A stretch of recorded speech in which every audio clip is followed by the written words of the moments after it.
ইব্রাহিম খলিলুল্লাহ আলাইহিস সালাম, যিনি আমাদের জাতির পিতা, সারা দুনিয়ার মুসলমানদের জাতির পিতা। মনে রাখবেন, আমাদের জাতির পিতার নাম কে? মনে থাকবে তো?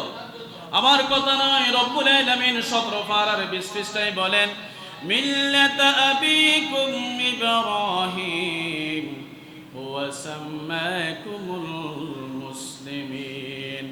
তোমাদের জাতির পিতার নাম হচ্ছে ইব্রাহিম আলাইহিস সালাম, যিনি তোমাদের মুসলমান নামটা রেখেছেন। সুবহানাল্লাহ।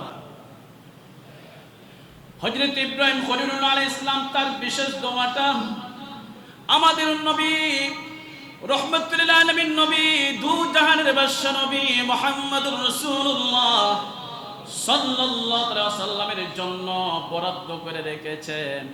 ইব্রাহিম নবী তার দোয়াটা তার জন্য ব্যবহার করে নাই, ক্ষমতার জন্য ব্যবহার করে নাই, রহমাতুল লিল আলামিনের জন্য তিনি বিশেষ দোয়াটা প্রয়োগ করেছেন।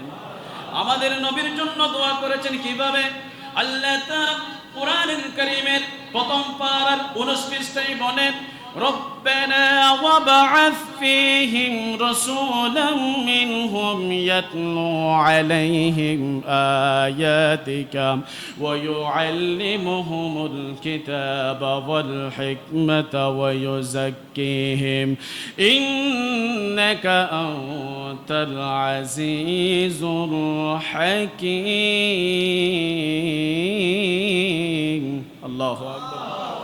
ইব্রাহিম খলিলুল্লাহ আলাইহিস সালাম তিনি আল্লাহর দরবারে ফরিয়াদ করে বলেন, রব্বানা ওয়াবআথ ফীহিম রাসূলাম মিনহুম। হে আল্লাহ, তুমি যে শেষ নবীর কথা আমাদেরকে বলেছিলা, সাইয়্যিদুল আম্বিয়া, যিনি সমস্ত নবী রাসূলদের সরদার হবে, রহমাতুল লিল আলামিন, যিনি সারা জাহানের সারা সৃষ্টির জন্য রহমত হবে, ওই রহমাতুল লিল আলামিন নবীকে যখন এই পৃথিবীর জমিনে প্রেরণ করবা, মওলাই করিম তোমার দরবারে ফরিয়াদ করে রহমাতুল লিল আলামিন নবীকে আমার কলিজার টুকরা সন্তান ইসমাইল জবিহুল্লাহ আলাইহিস সালামের বংশ থেকে পাঠিয়ে দিও। ইব্রাহিম খলিলুল্লাহ আলাইহিস সালাম আমাদের নবীর জন্য আল্লাহর দরবারে বিশেষ দোয়াটা প্রয়োগ করেছেন, অর্থাৎ আমাদের জন্য দোয়াটা করেছেন। কারণ ইব্রাহিম নবীর দোয়াটা আল্লাহ কবুল করেছেন, যার ফলে সর্বশ্রেষ্ঠ নবীকে, রহমাতুল লিল আলামিন নবীকে আমাদের মাঝে পাঠিয়েছেন।